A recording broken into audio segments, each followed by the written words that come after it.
Hello, hello. We are back for another episode for another week of Launch Codes for Football. I'm Daniel. And I'm Chelsea, and we are officially past week 3 now. Well, technically, when we're recording this, we're not, but we basically are now that we're doing this episode. Yeah, I yeah. hope Derrick Henry has 500 yards because he got me 2 points last week and I lost because of it. Derrick Henry, 2 points? What world is this? Am I in an alternate universe? Come on, man. As you can tell, Chelsea's still not over week 2, but we're on to week 4. We are on to another week of football. And now we begin.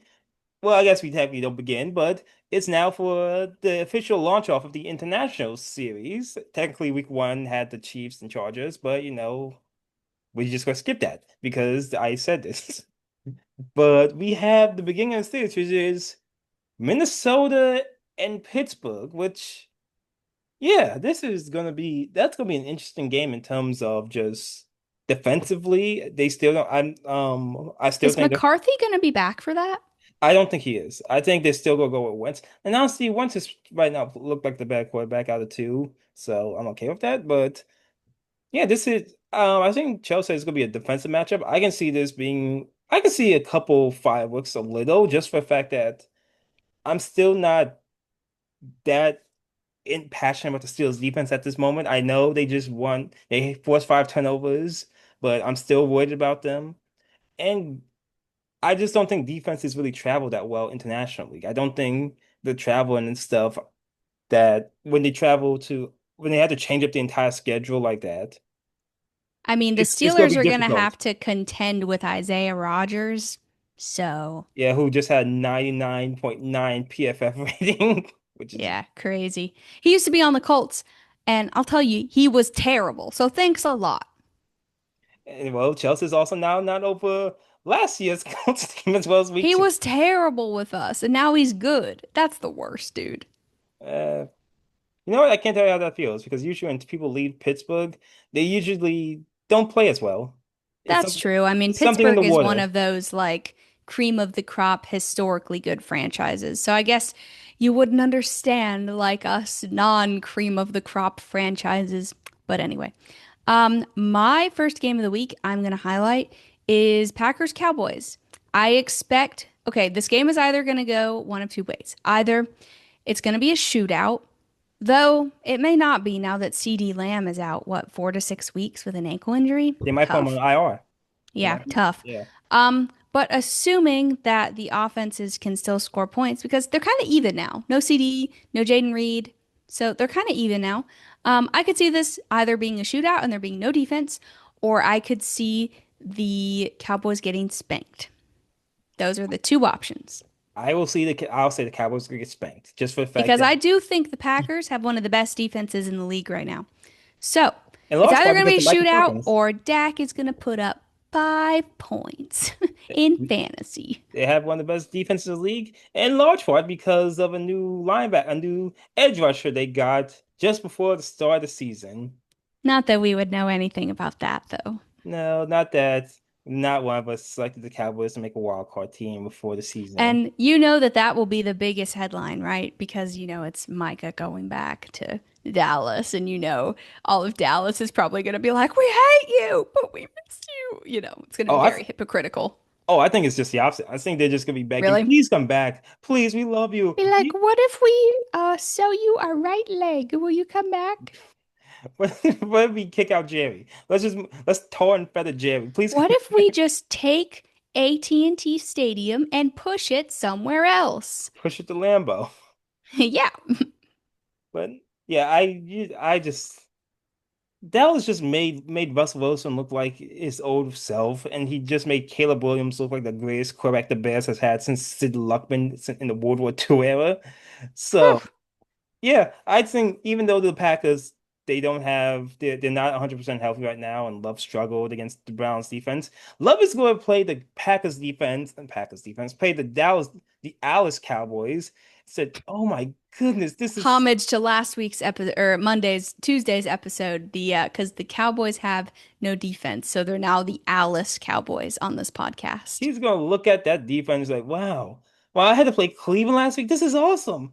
They're, my receivers are always open. I I have just so traded for much him in time in the pocket. fantasy, so you better believe I'm gonna be starting him. I have so much time in his pocket.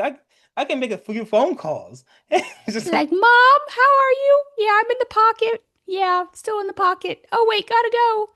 not even because the play, not because he's getting tackled, just because like, oh, I gotta go. I don't get good reception here. So yeah, I think Dak's gonna have his work cut out for him, and it's gonna be interesting seeing if Pickens being back to being the number one receiver like he was in Pittsburgh, and seeing how that works out. But we will wait Yep. and we will see. Speaking of injuries, we're going to the 49ers games. Can you please not get injured this week again? No, San we will Francisco, be injured. You can't stop us. Jags in San Francisco. That's again, Jacksonville. Just if Thomas could catch one ball against Cincinnati, them the Colts be mano a mano in terms of top of the South. But I, as a perennial Jacksonville Jaguars hater, I think they are definitely worse than us. no, no, Uh, they are, but, they are. you But I'll know, say record wise. I want them to lose. So if the 49ers could just put all of their collective legs together and not blow any knees next week and beat Jacksonville, I would be greatly appreciative. I do think Jacksonville. I do think Indianapolis is bad, but I'm thinking more like record wise. They both should honestly be 3-0. Yeah. But you know what? San Francisco doesn't make sense. They're winning as much as they are without any It's player. got to end, right? I mean, there's no way They this still have continues. their best player on offense in McCaffrey. They got their best player on defense in Fred Warner. And I guess they're just going to McCaffrey and Fred Warner their way to a division title because no one else can stay upright. I will die on this hill. If we are comparing Jacksonville to Indianapolis roster wise, I will die on the hill of Brian Thomas is the best receiver between both teams, like by far. I think he's really good. I don't know why he can't catch the ball, but I think he's really good. So the fact that he had so many drops last week was just so strange because he's normally so good.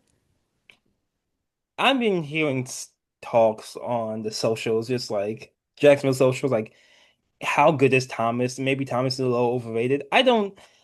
They would know more in terms of they're emotional fans, but Well, I mean, considering all the receivers they've ever had before Brian Thomas, there's really not much competition for if he's good or not.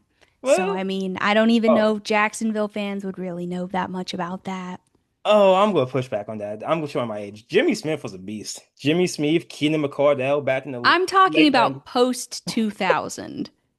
Smith, I'm not talking about back in the day when I wasn't born. I'm talking about from 2000 to now. Who have they had who has been above average top 10 receiver in the existence of their franchise since the dude you just mentioned? I'm actually they had to be. They had Christian Kirk. I mean, They had good running backs. wasn't bad with They've them for a always had bit. good running backs. I'll say that. They've always had really good running backs and Oh, competent quarterback play. their running backs. They just, the worst. I have nightmares of Maurice Jones Drew running all over us. I still remember that one week. It was the year the Colts won the Super Bowl when Fred Taylor and Maurice Jones-Drew just turned that Oh, Fred Taylor. they turned that defense into Swiss cheese. I looked at you don't know how insane it was in '06 when the Colts won the Super Bowl, watching them getting run up and down the field, and then they facing Larry Johnson in the playoffs and stopping him. I just like, does Bob Sanders make that big of a difference? If Bob Sanders could have stayed healthy, he would be a Hall of Famer. Oh That yeah. dude was Yeah. so good. But he just couldn't stay healthy ever. He would get hurt like every 3 games. He was my He- favorite player, actually, for a bit when I was little, when I was like 5. Everyone was like, "Who's your favorite player?" And they were probably all thinking Peyton Manning or, Edgerrin James or, Dwight Freeney. No, I said proudly, I was like, no, not any of them. It's actually I was so proud to be a fan of him. Yeah, but well, he ain't walking that door, unfortunately. But Jacksonville and San Francisco, I think that's gonna be a big game in terms, both in terms of I think it's gonna be a good game. And division wise, that is an important matchup for both teams in their divisions. They're both at the top or in second place. So yeah, I think that's gonna be a big Trevor game. needs to look good in this game. I don't think Trevor's weird. He looks good in moments, and then But just see, sells the here's the most thing. inexplicable interception I've ever seen in my life. Here's what Conlon always says. He says, people, Conlon, my husband, big Clemson fan, okay? Die-hard Trevor Lawrence fan, will admit he has not lived up to his draft pedigree, okay? No. So here's what he always says. He says people look at the box scores and they think it's all Trevor, okay? He throws an interception, think it's all Trevor.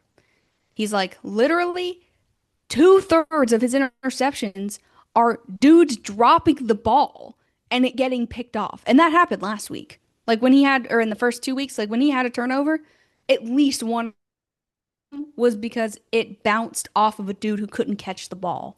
Now, that is not to fully exonerate Trevor Lawrence because obviously some of the turnovers are his fault, especially some of the bad interceptions, the overthrows, some of the ones where he has pressure in his face and he should have thrown it away. So I'm not exonerating him.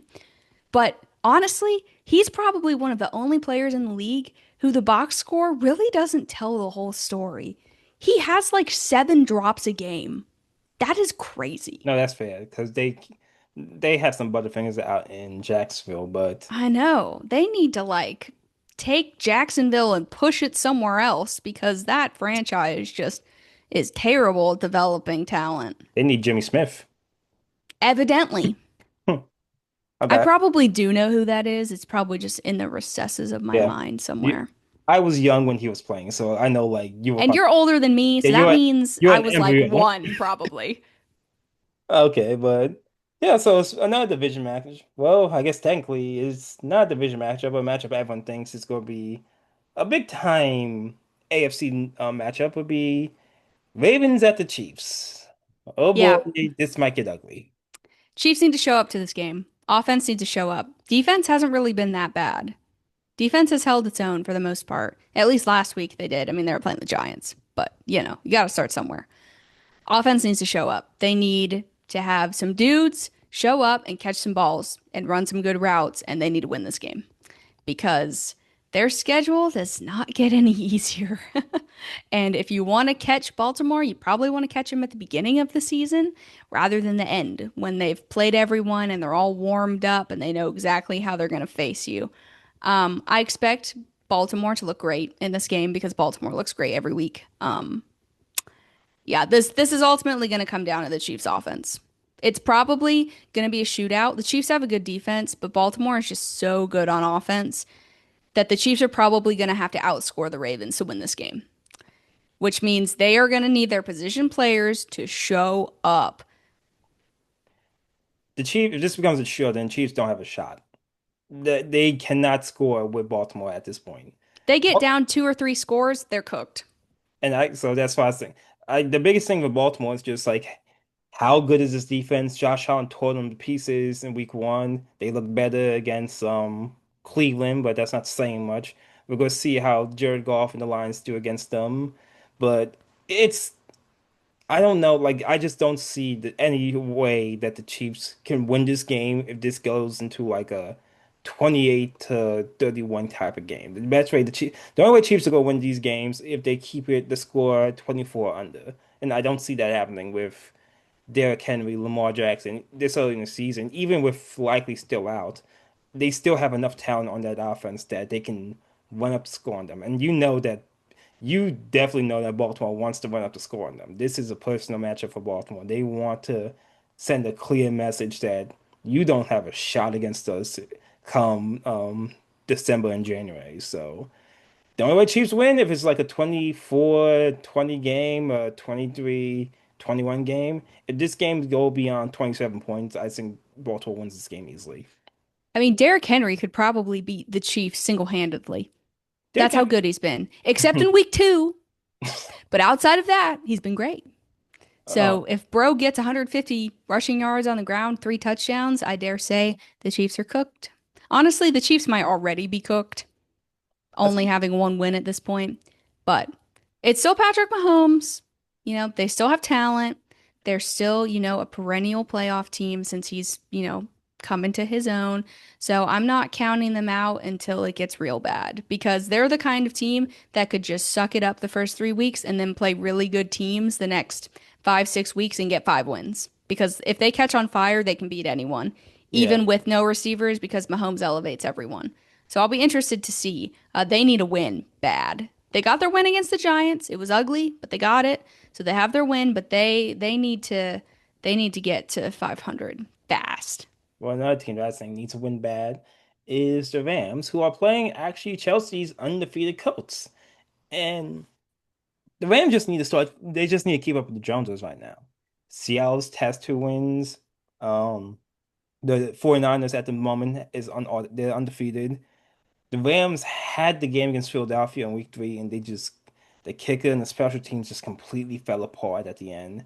So they just need to keep up with the Joneses. They don't want to be in a cellar or with Arizona down in the division. They need to get another win, stay within shooting distance between San Francisco and Seattle.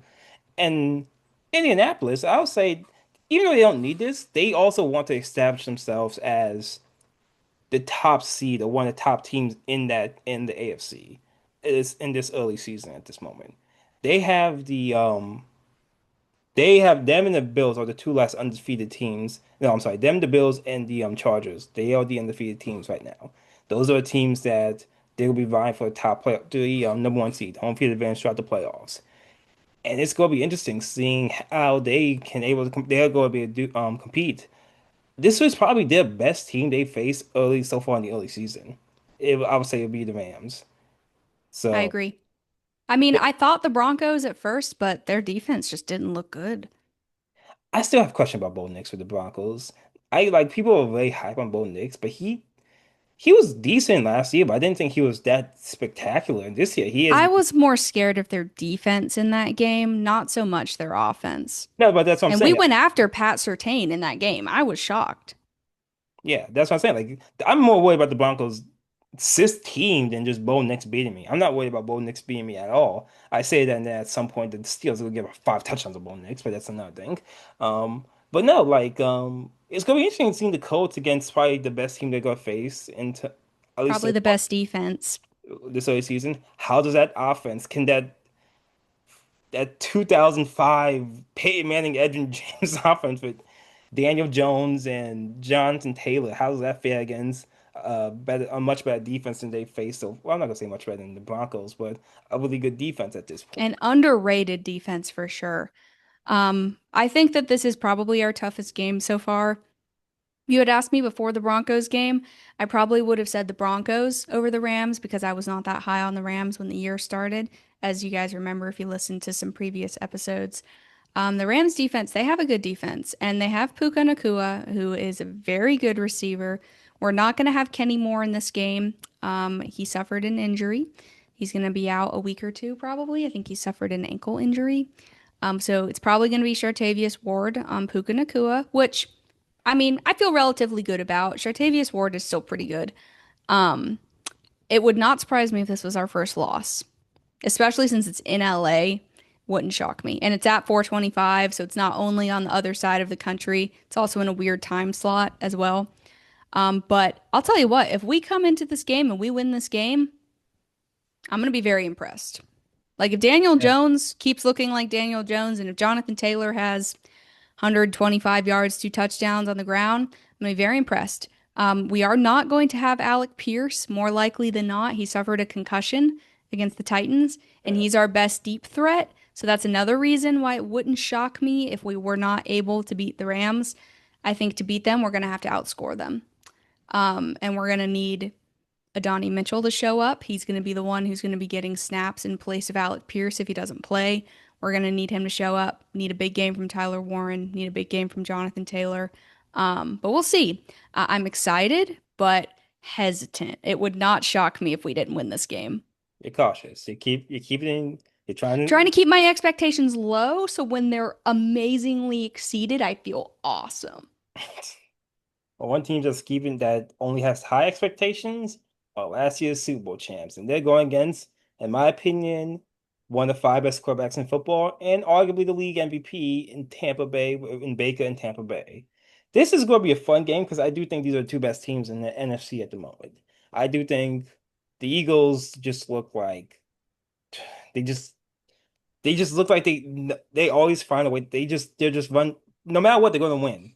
It makes no sense. They blocked multiple field goals against the Rams, and they won the game. They had Jordan Davis running back a touchdown. I And love he looked fast. it. I was watching him. I was like, is he fast? He Isn't he was like running 330 pounds? he was running 18 miles per hour, which is I think the fastest for a guy over 300 pounds. Dude, if Jordan Davis ran into me running at 18 miles an hour, I think I would die Most people would probably, from but blunt force trauma. it's just a Chelsea-sized hole in the wall, like the Kool-Aid Man.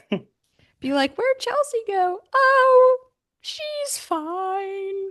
It's like an old Looney Tunes sketch where it's just like literally a flat out board on the ground. Just you see a Chelsea sized hole in the ground, and I'm just like through the floor. Yeah. But no, they're playing the Buccaneers, and we're facing an immovable force against, well, it's an unstoppable force in the Eagles versus an immovable object in late game Baker. Because apparently, if you keep the game close, Baker's going to find a way to win it.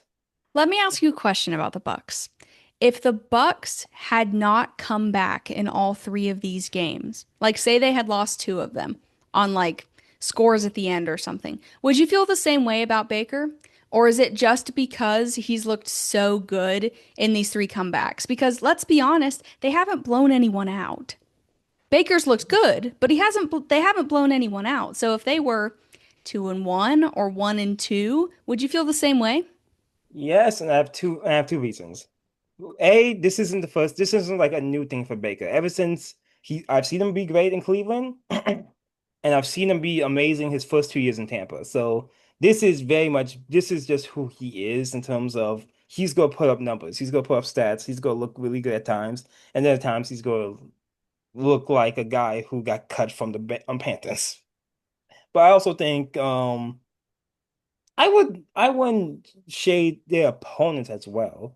Atlanta's struggling, but that's still a division matchup. And I think Yeah, that's uh, true. Atlanta still is a threat in division in terms of I think the team is still they are the second best team in that division. I think Houston, their defense, and I know CJ Stroud hasn't looked spectacular, but that defense is still one of the best defenses in the league. I still think they were able to even though they're 0-3, I am not going to count them out as all the way for not winning not having a chance in the AFC South, just because I know I've seen too many times of them looking amazing. And the Jets, let's face it, the They Jets, should have blown the Jets out, let's be they honest. probably should have blown the Jets out. I think they just took the foot off the gas, and then they had the blocked field goal, and just ran back for a They touchdown. let them back in the game, They honestly. That very was probably more on coaching than anything they else. very much were in control by halftime, and I think they just like, okay, Tyrod just throws a couple touchdown passes. We're just gonna let him back in it. It was playing with their food a lot, but I do think Tampa. Honestly, I'm thinking about the other teams in the NFC right now. I'm not. There's no one in the NFC West I think is a threat for the Super Bowl. There's The no one. Lions? The West, Oh, I know. I was just thinking of teams in the NFC. the North. The Lions Packers, and Packers gotta Packers and both Lions. be. They are definitely up there. And then the South, you have the Buccaneers, and in the East you have the Eagles. So I Still think have those. the Commanders too. I Not sold on the Commanders? I think they're clearly the number five in that place. I it's gonna be. I I want to see. mean, probably, but they're I'm better than the rest of the division. okay.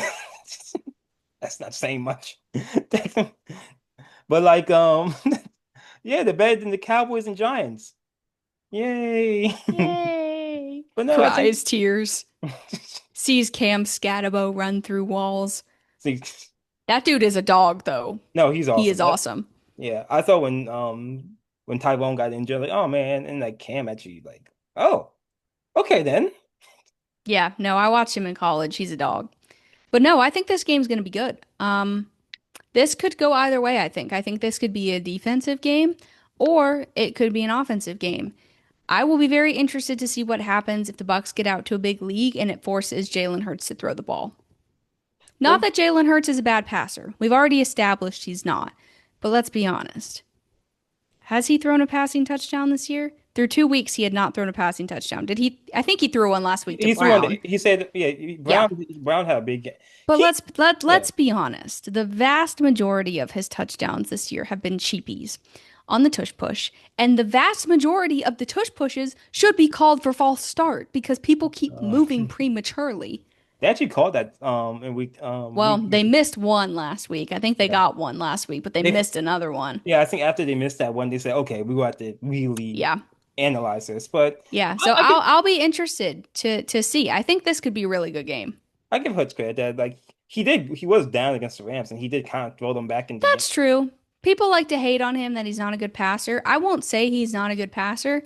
I will say he's not as good of a passer as he probably should be, but he's by no means bad. Yeah. No, it also helps when you have Dallas Goedert, AJ Brown, Devonta Smith. When you have the weapons he Saquon has. Barkley, the best O-line in football, though apparently Lane Johnson suffered an injury, which is not great. Ooh, yikes. I think it was a leg injury, like a knee or something. That's not really Yeah, good. not good. But that's to be determined in the near future. Because folks, the football week is starting. The week is almost over. I hope everyone have a nice and great football weekend. Win all your parlays. Your favorite team wins. Your fantasy team does awesome.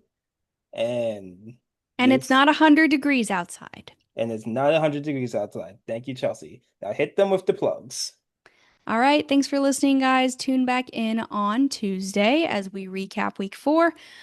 Hit us up on our socials. We're on TikTok, Instagram, Facebook, and YouTube at Launch Codes Football. We are on Twitter at Launch Codes FB, and we are on Twitch and Discord at Launch Codes Football as well. If you guys are interested in joining our Discord server, send us a DM on Instagram. We'll get you hooked up.